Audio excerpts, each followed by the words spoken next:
Hello everybody, here I am in my studio in Paris where I live, and I've lived for 41 years, and I wanted to explain a little bit more about Demachy.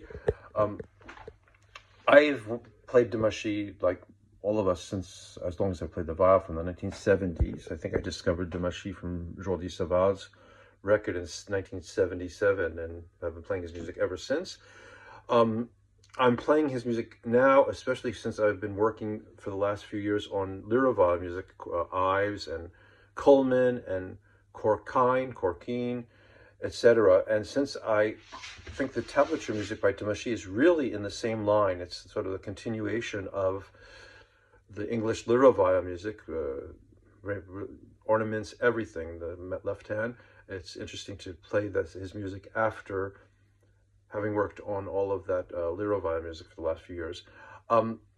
First thing I want to talk about is Rousseau, who was Demachy's nemesis. There's a written pamphlet where Rousseau talks about how bad Demachy is, and for instance, the anecdote, he says that Saint-Colombe heard Demachy's son and said that he was a handsome lad, but it was a shame that he didn't have him between his hands to do something good with him. I think that's really terrible. There's a whole paragraph of basically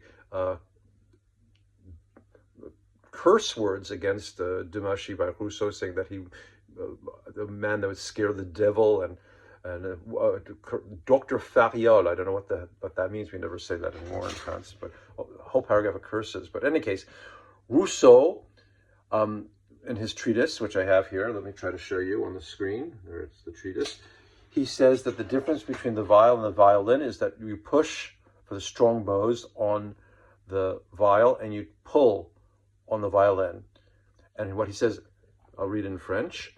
La raison de cette différence est que le jeu de viol est que au jeu de la viol, la force du bras est en poussant et que au violon, aide est en tirant.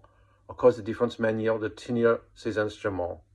So I'll translate that. That means that the reason of the difference between the violin and the viol is that on the viol, the force of the arm is on pushing, while on the violin, it is on pulling. I mean, that's sort of obvious.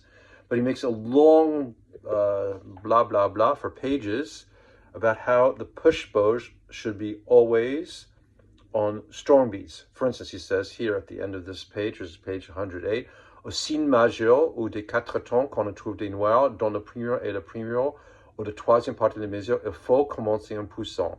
So when there's a 4-time sign and you find quarter notes, the first one and the third one part, or the first and third part of the measure, you always should start on pushing.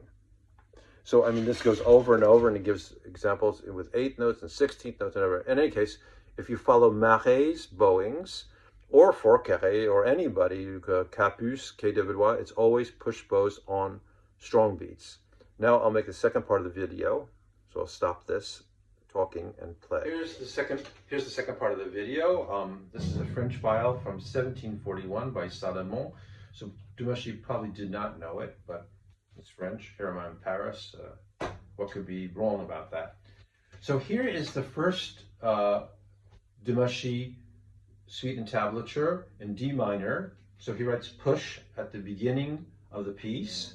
Push, push,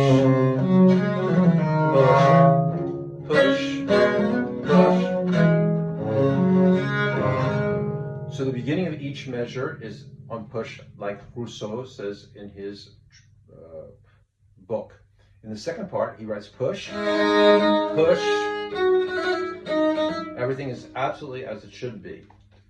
Here is the second gavotte in tablature, which is in D major. So he writes push, push, push, push, push, push. So everything's push at the beginning of the measure and the middle of the measure. Second part, he says the same thing, push, push. So pushing on the third and first beat, exactly like Rousseau said in his book. Here we are in A minor.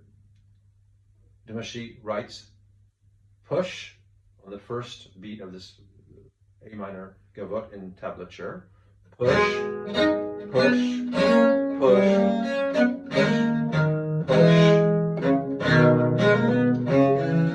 push. And the second half, same thing, push. So everything is totally logical. Now, here we get to the very last gavotte in A major, the end of the book, and he writes push to start. Push, big push here, and pull at the beginning of the measure. Push, pull, push. So all the beginning of the measures, starting in measure 2, is pulling. Or here, the next measure, pull. And the middle of the measures are push. That's absolutely against everything that Rousseau said. I'm just checking the tuning 1 second. Okay. Second half, he writes push. But the beginning of the measure is pull. Pull. Push in the middle of the measure. Pull. At the beginning of the measure. Pull at the beginning of the measure. And here, in the middle of the second section, he corrects it, and now it becomes the way it should be. Push, push, push, push, push. So it makes it sort of weird if you listen to the piece.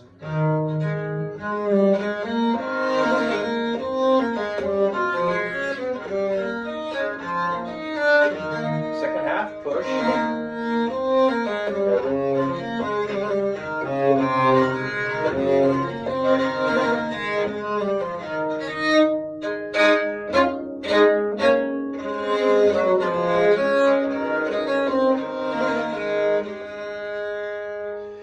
It sort of makes an effect like you're going the opposite way. You hear, at least I hear, that in the second part of the second section, where the bow strokes are corrected, all of a sudden it sounds normal. So I'm going to post this, and I'll post in the comments the gavotte again in question, so you can see for your own eyes. It's very unique in its genre.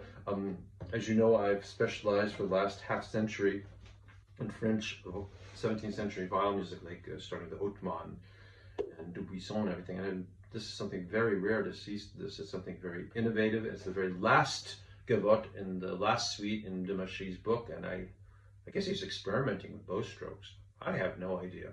Very interesting. Bye-bye.